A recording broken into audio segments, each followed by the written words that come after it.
Listo. También están viendo la pantalla, ¿verdad?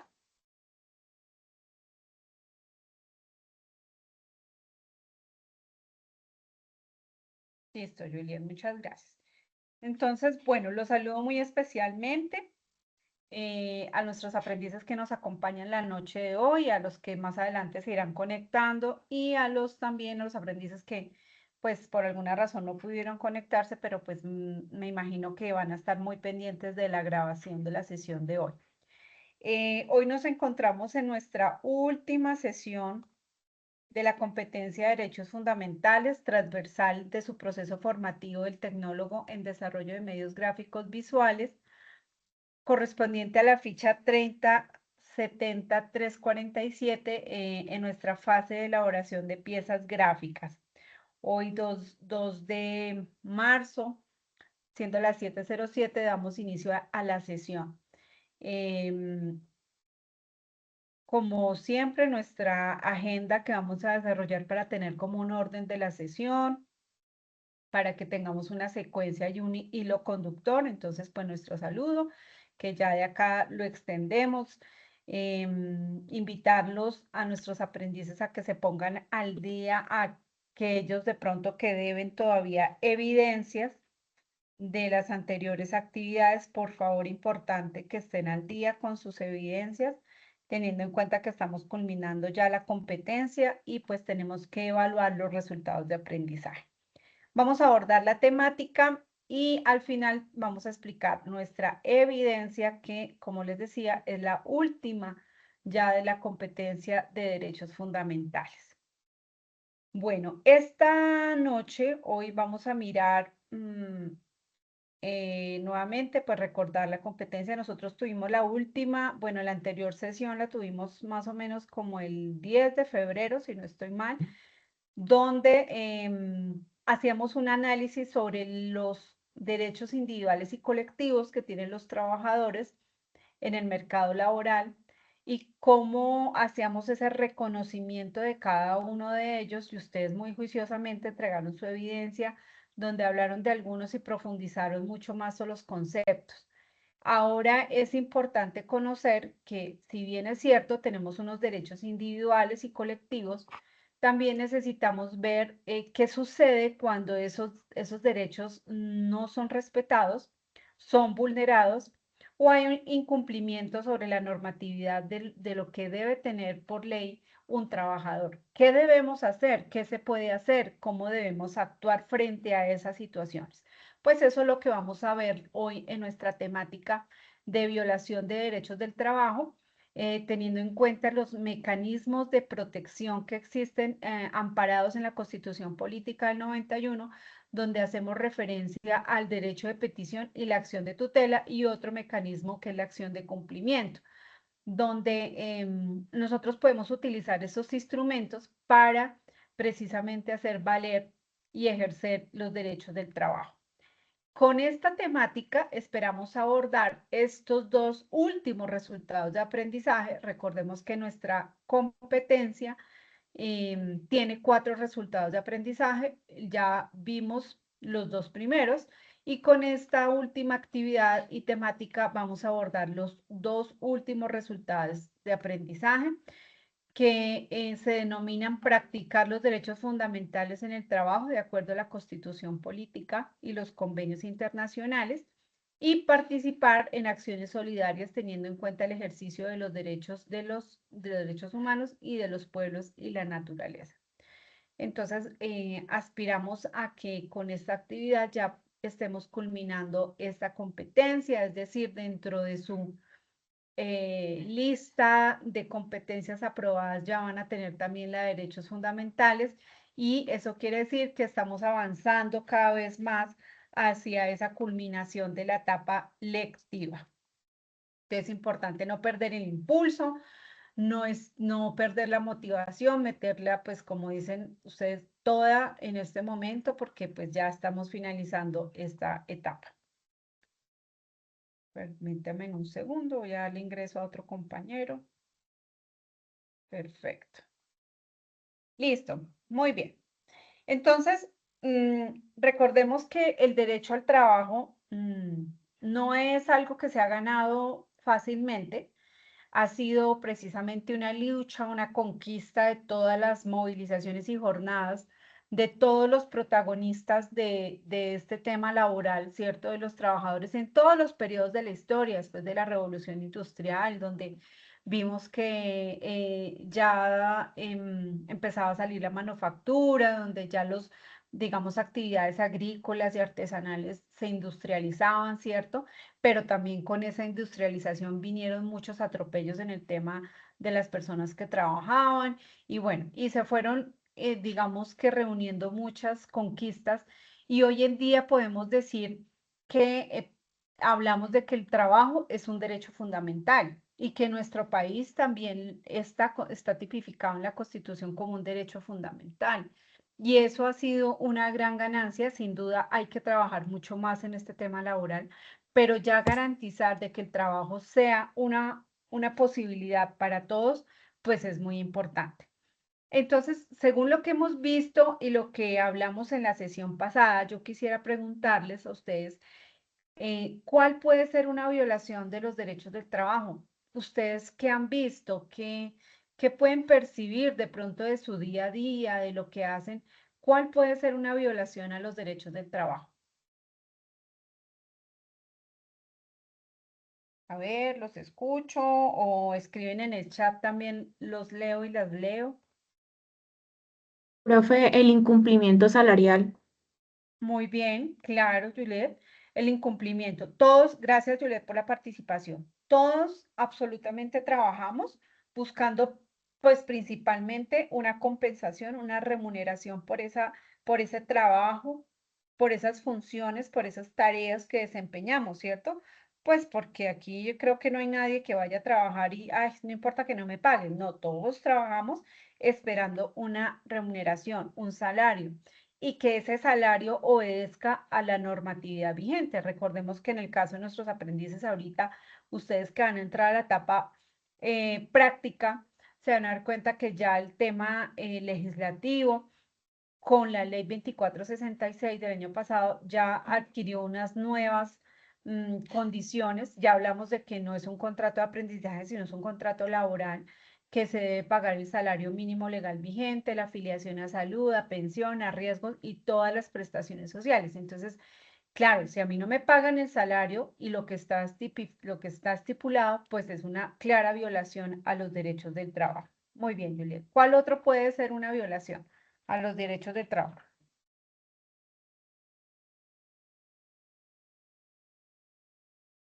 El no pago de la seguridad social, profe. Ujú. Muy bien, Richard. El no pago de la seguridad social. Recordemos que la seguridad social es un derecho irrenunciable. ¿Qué quiere decir eso? Pues que así yo diga que no deseo que me lo paguen, no, es que deme esa platica y no me pague, no me afilie. No, no se puede, no se puede porque es un derecho irrenunciable.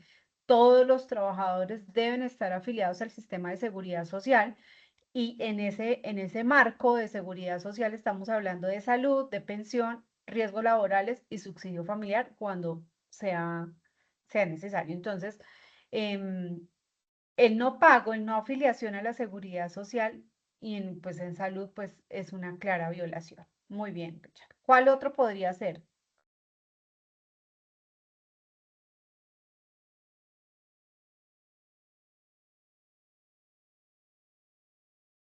El no pago de las horas extras. Reconocimiento. Muy bien. ¿Quién me habló? Que no alcancé a ver. Estefanía Gutiérrez.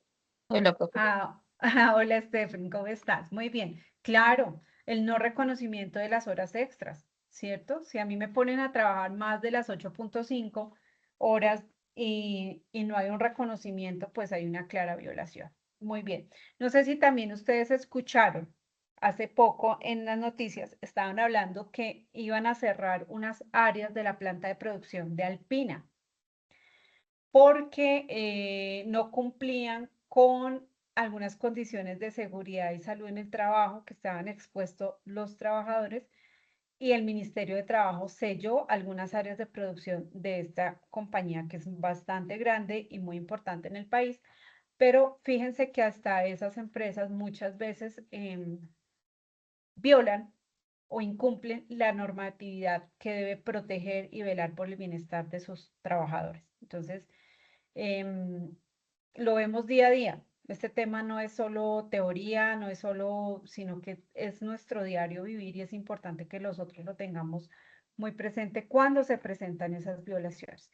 Voy a presentarles un, un video que habla de cómo podemos actuar frente a esa posible violación si en algún momento se llega a presentar. Esperen un segundito, dejo de compartir acá. Les voy a compartir este video con audio.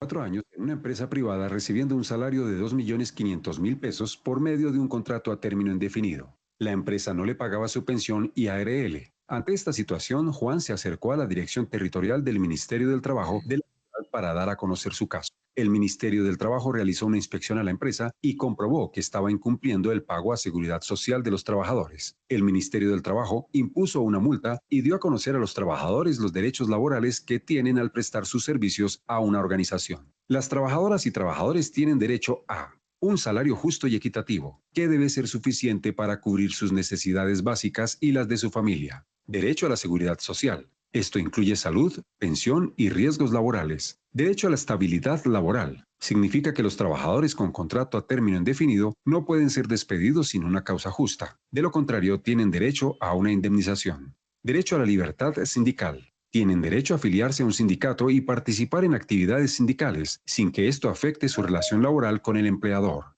Derecho a la negociación colectiva. Este es un derecho que les permite negociar colectivamente con su empleador las condiciones laborales, salariales y de trabajo. Derecho a vacaciones remuneradas. Estas varían según la duración del contrato y la antigüedad en la empresa. Derecho a prestaciones sociales. Los empleadores tienen la obligación de pagar las prestaciones sociales a sus trabajadores. Estas incluyen el salario mínimo, horas extra, vacaciones, primas de servicio y las cesantías. Calzado y vestido de labor o dotación. Este es un pago en especie que el empleador hace al trabajador o trabajadora cada 4 meses y corresponde a un par de zapatos y un vestido completo adecuado a la tarea que desempeñe. Licencia de maternidad y paternidad. Es un tiempo de descanso al que tienen derecho las madres y padres trabajadores. Estimado trabajador, si sus derechos laborales están siendo vulnerados, no se quede callado. Acérquese a la Dirección Territorial de su ciudad o Inspección Municipal y presente su denuncia o queja. Un inspector del Trabajo y Seguridad Social adelantará una actuación administrativa por presunta violación a la normatividad laboral. Esta denuncia también puede tramitarse de manera virtual en la página web www.mintrabajo.gov.co seleccionando el enlace Erradicación de PQRSD.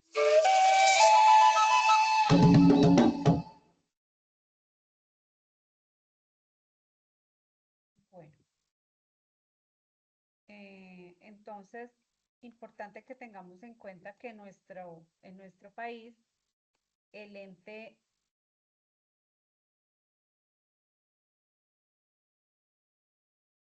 espera un segundito.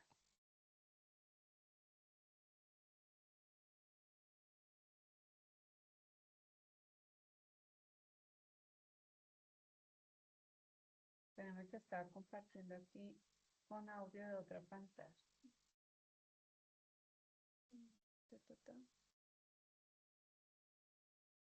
Vamos a poner esto en una presentación.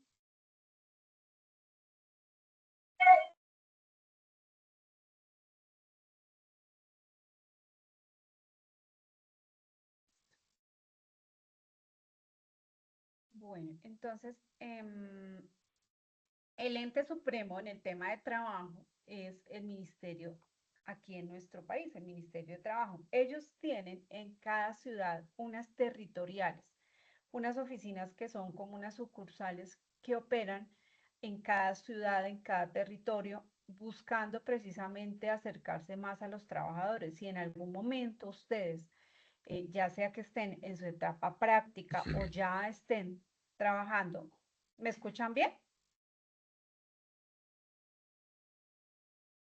Estoy hablando yo acá solita. Sí, señora. Ah, bueno. ya sea que estén en su etapa práctica o ya hayan culminado y ya estén ejerciendo como egresados, si en algún momento ustedes tienen alguna inquietud o una posible violación de derechos del trabajo, ustedes pueden acercarse a esas territoriales. Allí va a haber un inspector de trabajo quien va a tomar precisamente como esa solicitud, esa queja que ustedes tienen, y él determina si efectivamente hay una posible incumplimiento en los derechos del trabajo y llama pues a conciliar con el jefe inmediato, con la empresa o el representante legal. ¿Listo? Pero es importante que lo conozcamos porque muchas veces nosotros no sabemos, bueno, ¿y qué pasa si de pronto yo siento que no me están reconociendo mis horas de descanso, mis periodos de descanso? ¿A dónde me quejo? ¿Qué hago? ¿Dónde me pido asesoría? Sara, Venga, llegó su abuela.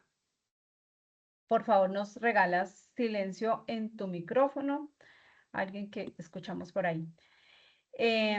Entonces ellos igual, si ustedes también van a ser emprendedores, van a tener unidades productivas, porque aquí de pronto muchos dirán, no, yo no quiero ser empleado, yo quiero salir a tener mi propia empresa. Bueno, muy bien, perfecto. Allí también en esa territorial pueden ustedes acercarse y decir, venga, yo quiero contratar una persona, dígame cuáles son las condiciones que yo debo tener para poderlo contratar con todo lo que la ley demanda, ¿cierto? Para evitar posibles demandas, posibles procesos que acarreen sanciones. Entonces, ustedes ahí también, en cualquiera de los dos escenarios, pueden recurrir al Ministerio de Trabajo, que es el encargado de las relaciones laborales entre empresarios y trabajadores. Bueno, entonces, en ese sentido, hablamos de que hay un sistema universal y también regional o territorial en cuanto a la protección de los derechos humanos y de los derechos del trabajo. ¿Cómo funciona a nivel del trabajo? Existe una agencia que hace parte de la ONU, que es la OIT, que ya hemos hablado bastante también de ella y la vimos, ustedes también de pronto la leyeron en los documentos. La OIT es la Organización Internacional del Trabajo, quien hace las veces, pues, tiene el objetivo de promover todo el tema que tiene asiento en los temas laborales en el mundo. No solamente en Colombia, no solamente en nuestro país funciona, digamos acá en Latinoamérica funciona la ONU, la OIT, en la región andina y está formada por 5 países. Esta agencia tiene, pues, está Colombia, Bolivia, Ecuador, Perú y Venezuela. Y tiene su oficina principal en Lima.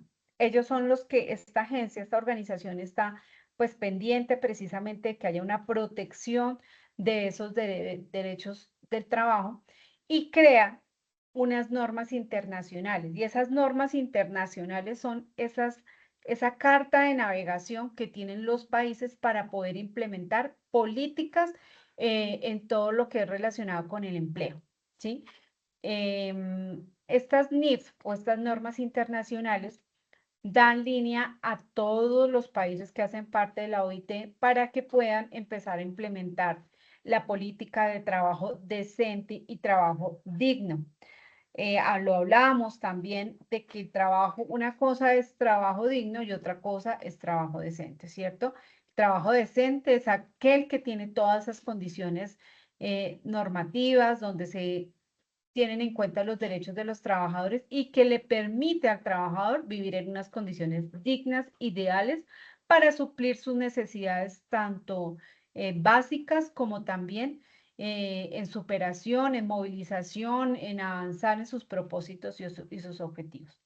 Entonces, esta OIT, esta Organización Internacional del Trabajo, con la creación de las NIF, de las normas internacionales, crea como esos convenios y recomendaciones que les da a los otros países. Por ejemplo, tenemos el convenio 9887 que habla de la libertad sindical y la negociación colectiva.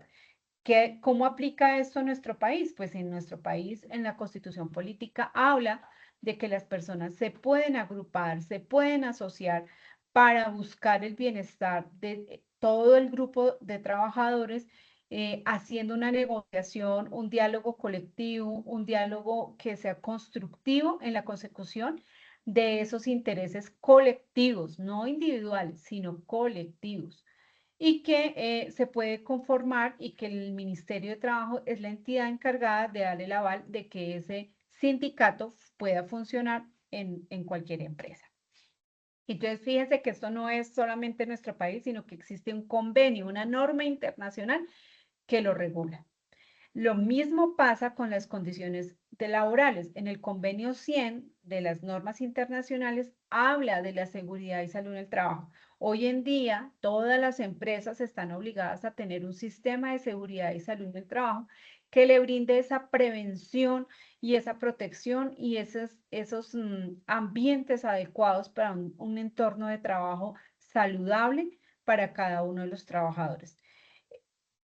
¿Qué busca esto? Pues que haya un equilibrio entre la salud física, mental también de las personas que trabajan y no se atente y que después la persona resulte con una enfermedad laboral o que haya situaciones de riesgo en las que puedan haber accidentes de trabajo que pues vaya contra la humanidad de ese trabajador.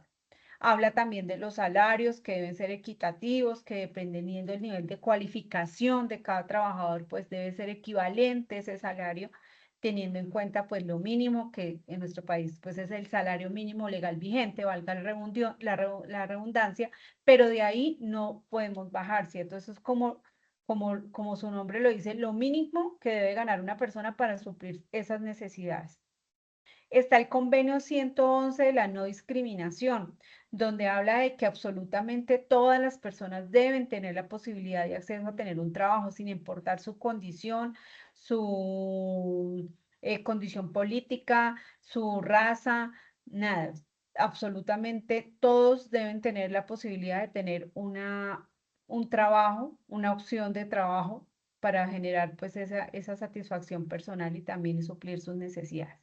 En el convenio 186, 182 habla de esas peores formas de trabajo infantil. Recordemos que la OIT tiene dentro de sus principios, habla de la erradicación del trabajo infantil. ¿Y esto por qué lo hace? Porque en todos los países se habla de que, y también es sujeto de protección por la UNICEF, hablamos de que los menores, las niñas y adolescentes son sujetos de protección especial del Estado. El Estado debe ser garante de que esta población sea sujeta pues de una protección y unas condiciones ideales. Es decir, un niño, una niña, un adolescente lo que debe estar es educándose, formándose para su futuro, pero no trabajando. Y esto tiene un agravante cuando vemos que estos niños o adolescentes trabajan en condiciones donde arriesgan su vida diariamente en trabajos, por ejemplo, como la minería o la mendicidad, ¿cierto? Que son las peores formas de trabajo infantil que observamos. ¿Cómo funcionan, cómo se forman esas normas internacionales o cómo se constituyen dentro de la OIT? Esto tiene un paso a paso. Cada una de estas normas internacionales y convenios no se establecen por capricho de una persona, sino por el contrario, tienen toda unas etapas que se deben surtir para que esto llegue al final a ser un convenio o una norma internacional que sea de aplicabilidad mundial. Por ejemplo, primero se identifica el problema laboral. ¿Qué es lo que está pasando? ¿Cuál es la problemática? Y a la agencia, a la OIT, llega ese problema. Ese problema, por ejemplo, en el que hablamos de la minería, donde se está empleando menores de edad, adolescentes, pues lo que hacen es empezar a revisar y a observar si efectivamente es un problema generalizado. Y eso lo hacen a través de una discusión previa. Esa discusión previa la hacen los tres actores que conforman la OIT. ¿Quiénes son? Recordemos que allí tienen asiento el gobierno, los empresarios y los trabajadores. Es decir, todos ponen su posición frente al problema que se está estableciendo y se determina si efectivamente es algo que es una problemática general, no solamente de un país, sino que abarca a nivel mundial.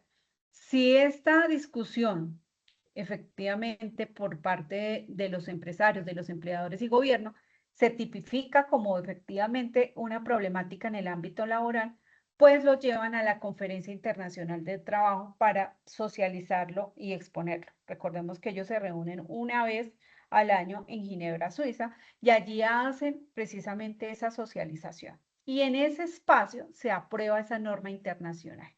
Listo, muy bien, la aprobaron. ¿Qué sigue ahí? ¿Qué obliga a los países a que hagan, la lleven al cumplimiento? Pues una vez aprobada en la OIT, pues los países deben ratificar que van a hacer la aplicación y que sus políticas internas de cada territorio van a estar alineadas bajo esa norma internacional. Entonces, acá nosotros encontramos en Colombia que hay políticas donde hablan de la erradicación, donde hay unas sanciones por encontrar menores de edad trabajando en las empresas, donde hay una normativa donde dice que cada menor de edad después de 14 años puede trabajar, pero en ciertas áreas, ¿cierto? Después de los 14 años pueden trabajar los menores de edad en nuestro país, pero siempre y cuando sean ocupaciones que tengan que ver con carácter recreativo, cultural. Entonces, por eso nosotros vemos a veces en la televisión niños muy pequeños trabajando, pues ellos tienen, no pueden trabajar más de 4 horas y adicional deben ser actividades de recreación o culturales. Solamente pueden en esas condiciones trabajar.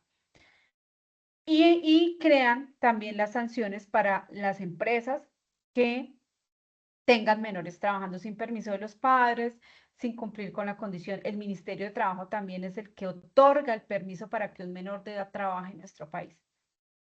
Así los papás digan, no, sí, mire, yo le autorizo que usted trabaje, el ministerio es el último que da el aval si ese menor de edad o ese niño o ese adolescente puede trabajar. Pues por ser esa entidad máxima rectora pues en el tema de trabajo en nuestro país. Una vez el país ratifica que va a hacer el cumplimiento de esa norma internacional, pues lo que hace la OIT es hacer ese acompañamiento también, porque no solamente decir, usted tiene esta norma, tiene que cumplirla, Colombia no, sino que también ellos hacen a través de sus delegados, hacen ese seguimiento y ese acompañamiento en el cumplimiento de esas políticas que apunten a esa norma internacional. Entonces, esto tiene todo un proceso, no es capricho, no es voluntad de una sola persona, sino que esto tiene todo un proceso y pues también una connotación muy importante dentro de las políticas que se hacen en cada país. A nivel de nosotros como territorio, cómo funciona en nuestro país, cómo se protegen los derechos al trabajo. Entonces, hablábamos de que existen tres mecanismos de protección a los derechos. Uno de ellos es el derecho de petición y que también está contemplado en la Constitución Política de Colombia, en el artículo 23 dice que toda persona, todo ciudadano puede solicitar de manera respetuosa una petición ante las entidades particulares, privadas del Estado, poder presentar solicitudes, quejas o reclamos frente a algún tema en particular, ¿cierto? Y obtener una solución, una respuesta pronta. Y para eso también existen unos términos de respuesta, ¿sí? El derecho de petición también está contemplado como un derecho fundamental. ¿Qué quiere decir eso, profe? Pues que si en algún momento yo radico un derecho de petición en una empresa y esa empresa o esa entidad, sea privada o del Estado, no me da respuesta a ese derecho de petición, a esa solicitud que yo hice, pues se considera una violación a un derecho fundamental, lo que en consecuencia lleva a que podamos solicitar o interponer una acción de tutela por violación o incumplimiento de un derecho fundamental, porque el derecho fundamental, el derecho de petición es un derecho fundamental. ¿Listo? ¿Qué condiciones de respuesta debe tener ese derecho de petición? Bueno, algo importante que quiero a veces pues decirles, porque a veces por desconocimiento no lo hacemos. El derecho de petición no requiere que lo elabore un abogado, una persona que sepa sobre este término jurídico, sino que cualquier persona puede elaborar un derecho de petición. En el caso de ustedes, en el material formativo que está en la plataforma Sayuna, van a encontrar unos modelos de cómo se hace un derecho de petición, cómo se hace una acción de tutela, que son supremamente valiosos porque en algún momento de la vida ustedes lo pueden necesitar y ahí van a tener como un instrumento que van a poder utilizar, una guía que les va a servir mucho para elaborar ese derecho de petición, porque también ese derecho pues debe tener pues una muy buena redacción, estar muy bien sustentado, qué es lo que yo quiero, tener claras las peticiones que yo estoy haciendo para que también así la empresa pues me dé respuesta objetiva sobre lo que lo que estoy pidiendo. En cuanto a los términos de respuesta, cuando yo solicito o radico un derecho de petición, pues normalmente cuando es una queja, un reclamo o petición, pues los términos que se puede demorar la empresa en darme respuesta son 15 días hábiles. Sin embargo, si después de esos 15 días hábiles la empresa o la entidad ve que todavía el tiempo no es suficiente para dar respuesta de fondo a lo que yo estoy solicitando, pues ellos me pueden hacer una contestación parcial diciendo que se van a tomar otros 15 días para darme respuesta de fondo. Es decir, que máximo se pueden demorar 30 días hábiles en darme respuesta al derecho de petición. Si yo, por el contrario, estoy pidiendo copias de un expediente, de una historia clínica, de un proceso, la entidad se puede demorar máximo 10 días hábiles en emitir esas copias. Cuando yo hago ya una solicitud de pronto de algún concepto sobre algún caso específico, pues ahí sí los términos de respuesta son hasta 30 días hábiles. Hoy en día muchas empresas utilizan aplicativos que se llaman PQR, ¿cierto? Módulo de peticiones, quejas y reclamos. Esos aplicativos también tienen las mismas connotaciones en tiempo, es decir, si yo lo radico a través de un aplicativo, ¿me van a tener en cuenta los 15 días? Claro, así como si lo hubiera hecho personalmente o físico, si lo hago a través de un aplicativo de forma digital, también tiene los mismos tiempos de respuesta. Aplican los mismos tiempos de respuesta. Bueno, muy bien. ¿Qué otro mecanismo de protección existe? Existe la acción de tutela que está contemplada en el artículo 86 de la Constitución Política de Colombia. Esta acción de tutela, pues también es un mecanismo que lo que pretende es proteger que no sean violentados, vulnerados los derechos fundamentales. Entonces recordemos que el derecho de petición es un derecho fundamental. Si no, la empresa no me contesta el derecho de petición, pues puedo interponer una acción de tutela por violación a ese derecho fundamental. ¿Listo? ¿Cuáles son los derechos fundamentales? Pues hay el tema, la salud, el trabajo, la educación, la vivienda, ¿cierto? Todos los que están descritos en la Constitución Política. Entonces, este mecanismo se utiliza principalmente porque pues es algo que obliga a la entidad a dar respuesta de manera casi que inmediata. Las acciones de tutela no pueden tardar más de 10 días en dar su solicitud, responder y dar solución a esa acción interpuesta. Ahora, importante tener en cuenta, la acción de tutela tiene que elaborarla un abogado, no necesariamente. No necesariamente, la puede hacer cualquier ciudadano. Por eso les comentaba que en el material formativo también existe un modelo de cómo se hace una acción de tutela.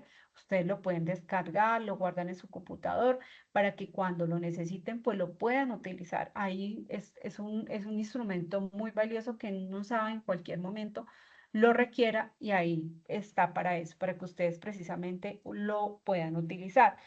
Lo mismo, una acción de tutela debe estar muy bien diseñada, debe tener las pruebas, las peticiones, establecer en esa acción de tutela cuál es ese derecho claramente que se está violando y mirar en la Constitución Política. Ah, venga, es que es el derecho al trabajo. Ah, entiendo, el derecho al trabajo en el artículo 25 de la Constitución dice que es un derecho fundamental. Usted tiene que citarlo en esa acción de tutela. Y debe estar muy bien fundamentada. ¿Para qué? Para que el juez diga, ah, bueno, sí, la voy a admitir, es clara, es coherente, porque también el juez puede decir, no, pero esto aquí no tiene ni pies ni cabeza, no la admito, es decir, no la recibo y la devuelve. ¿sí? Entonces es importante que cada vez que cuando hagamos una acción de tutela, pues esté muy bien sustentada y muy claro cuál es el derecho que se está violando. La acción de tutela también se puede presentar verbalmente cuando hay unos casos específicos, cuando la persona no sabe escribir, el juez está obligado a recibir esa acción de tutela de forma verbal. Cuando sea un menor de edad o cuando hay una urgencia de protección inmediata y especial, puede acercarse al juzgado y él tiene que recibirla de forma casi que inmediata y verbal. No necesariamente hay que llevarla de forma escrita. Y como les decía, cualquier persona puede interponer una acción de tutela. No es necesario recurrir a un abogado para poder presentar una acción de tutela. Otro de los mecanismos es la acción de cumplimiento. Esta acción de cumplimiento es un mecanismo que se utiliza más de forma grupal, que lo interponen las asociaciones, sociedades, incluso pues también personas cuando hay una violación de una ley.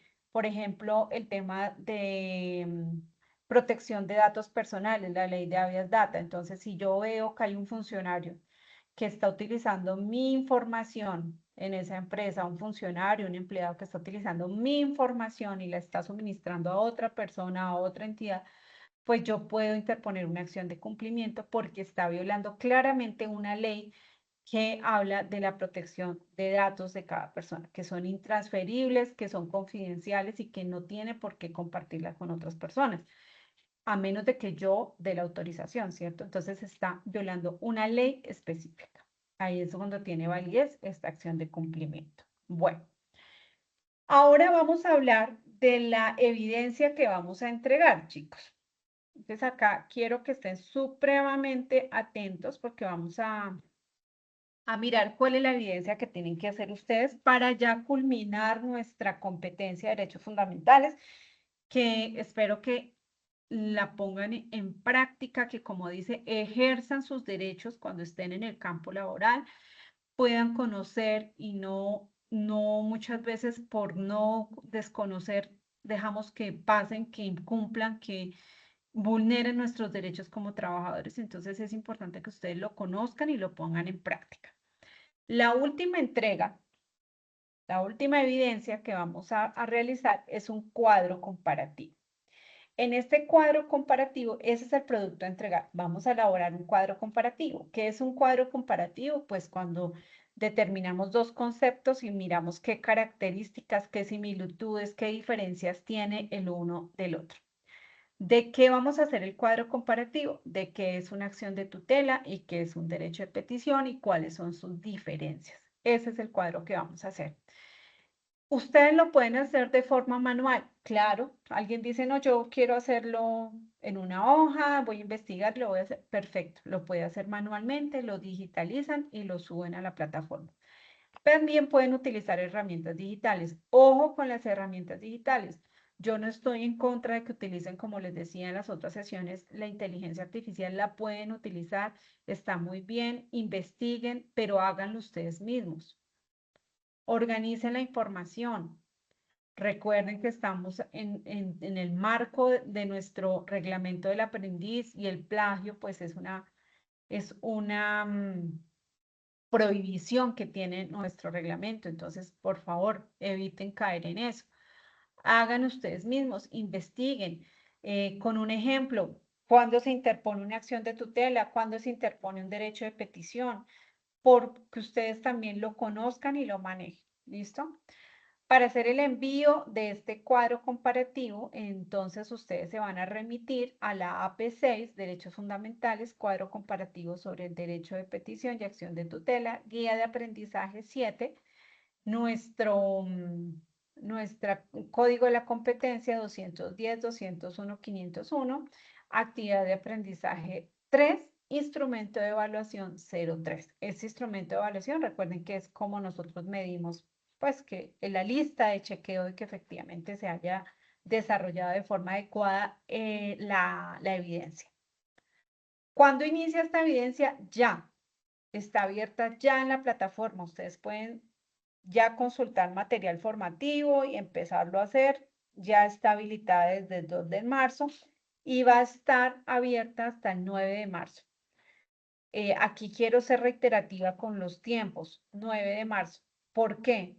Porque ya terminamos la competencia, entonces ya aquí ya tenemos que evaluar los RAPs en Sofía, entonces hay que ser muy juiciosos con el tiempo, 9 de marzo del 2026 a las 23:59 se cierra esta evidencia. Entonces, por favor, es una evidencia muy sencilla, es una actividad muy sencilla que ustedes la pueden hacer muy fácilmente cumpliendo estos tiempos. Aquí les traje como un pantallazo de la plataforma que me gusta como para que ustedes se ubiquen. Actividad de aprendizaje 6.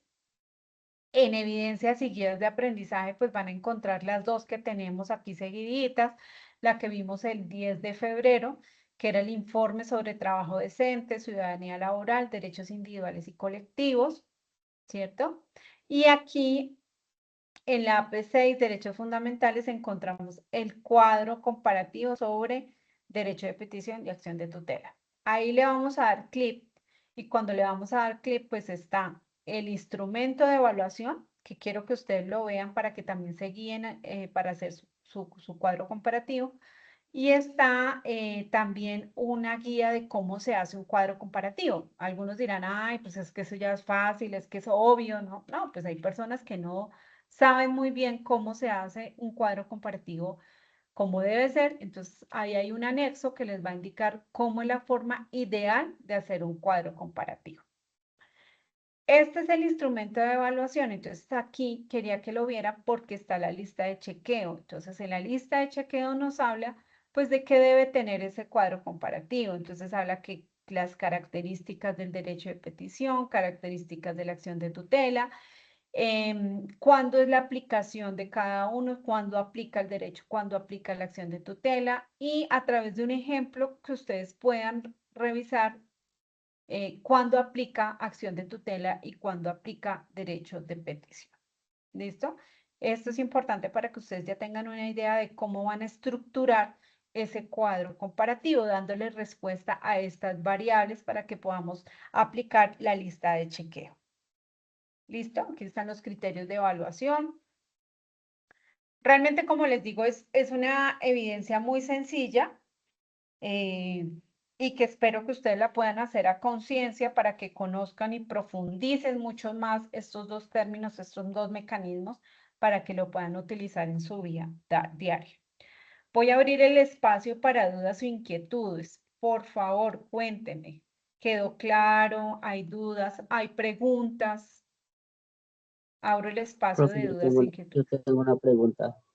Claro, Richard, cuéntame. Profe, ¿tú me puedes decir dónde está el material de formación tuyo? Que es que yo no lo veo en la plataforma o aparece Sí, con algún otro nombre. el material, sí, el material formativo aparece como derechos fundamentales. Lo que pasa es que el material formativo lo van a encontrar ustedes donde vimos la primera evidencia. Y esa fue el año pasado.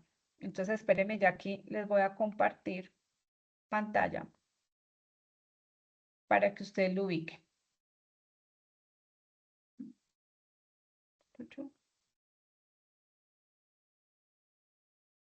Espérenme, acá estoy entrando a Sofía, a la plataforma, a ver si nos deja. Y no nos pone problema.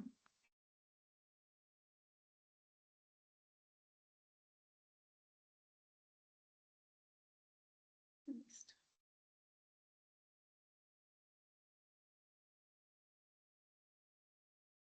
Bueno, ¿están viendo mi pantalla, sí?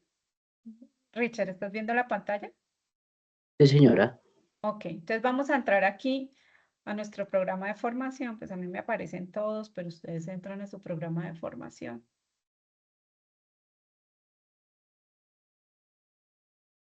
Está un poquito demorado aquí nuestra plataforma Sayuna. Nosotros vimos la primera evidencia más o menos en septiembre del año pasado. Entonces bajamos aquí. Elaborar piezas. Chun, chun, aquí está. Donde inicia fase 2, elaboración piezas gráficas, en la actividad de proyecto 4, material formativo. ¿Sí lo visualizan, chicos? Sí. Entonces bajan y aquí aparece derechos fundamentales del Ok. trabajo. ¿Sí? Ya la encontré. Y ahora sí. Bueno, Es que ok. Perfecto, duré Richie. buscando y yo no. No lo encontrabas.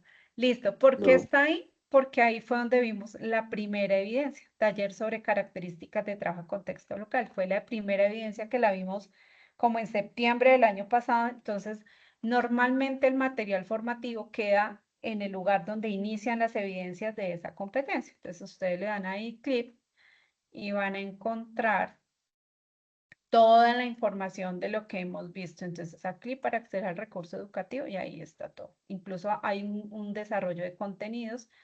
Por aquí habla de ciudadanía laboral, que es donde van a encontrar todo lo de la evidencia de febrero, donde habla de los derechos individuales y colectivos, qué es un sindicato, qué es una huelga, todo eso lo van a encontrar ahí. Y aquí en mecanismos de materialización de los derechos fundamentales entran y ahí ustedes van a encontrar qué es una acción de tutela, cuándo procede, mejor dicho, aquí está toda la información que van a colocar en su cuadro comparativo. Derecho de petición, mira, aquí habla del derecho de petición, acá es donde les digo que están los modelos de cómo se hace un derecho de petición y una acción de tutela. Entonces ustedes lo pueden descargar y lo guardan. Cuando lo necesiten en algún momento, pues ustedes se remiten y van y lo buscan y ahí ya van a tener una guía grande para poderlo elaborar. Y no le van a pagar a un abogado no sé cuánta plata para que les haga un derecho de petición o una acción de tutela. ¿Sí? Ahí están los materiales para que ustedes lo utilicen. Listo, entonces acá. Entonces acá está la primera. Más adelante, en nuestra guía de aprendizaje 7 está derechos. Acá está la evidencia que debíamos entregar, que ya se vencieron los términos, pero pues todavía como estamos en la competencia, estamos recibiendo la evidencia. Y aquí abajito está la de hoy, cuadro comparativo. Entonces ahí están pegaditas para que no vayan a tener ningún inconveniente de pronto de perderse. Ahí están pegaditas. Listo, chicos. Bueno, ¿alguien más tiene otra pregunta? ¿Otra inquietud? ¿O todo quedó claro? ¿La evidencia quedó clara, chicos, lo que debemos realizar, la tarea que tenemos que hacer? Sí, señora. Vale, Tatiana, muchas gracias. Entonces recuerden, cualquier inquietud que tengan, me cuentan, me escriben. Ah, hay algo importante que querías decirle porque a veces no se fijan bien y la evidencia queda en borrador. Entonces tienen que terminar el envío para que no quede en borrador, porque si queda en borrador, pues nos toca revertir la entrega para que ustedes vuelvan a enviar. Entonces, cuando vayan a enviar sus evidencias, por favor verifiquen que no les vaya a quedar en borrador, sino que ya quede totalmente entregada. Bueno, chicos, si no hay más dudas ni preguntas, les agradezco mucho por su tiempo. Fue para mí un placer poderlos acompañar en su proceso formativo. Les deseo los mejores éxitos en lo que viene de aquí en adelante. Sé que les va a ir muy bien porque ustedes son muy juiciosos, muy activos en su proceso formativo. Los mejores éxitos cuando inicien su etapa productiva. Métanle la ficha, ya estamos terminando. Todo el entusiasmo. Esto es un sacrificio que ustedes hacen, pero la recompensa va a ser muchísimo más grande a este sacrificio que están teniendo, dedicar el tiempo, la disciplina, la dedicación, la perseverancia. La recompensa es mucho más grande. Entonces, para mí fue un placer haberlos acompañado en el proceso formativo. Espero que entreguen todas sus evidencias y puedan aprobar satisfactoriamente la competencia de derechos fundamentales. Entonces, un abrazo para todos. Les deseo un feliz descanso y que tengan una semana muy, muy productiva y provechosa. Muchas gracias, Profe, muchas Muchas gracias. gracias, profe. Hasta luego. Hasta luego, que descansen.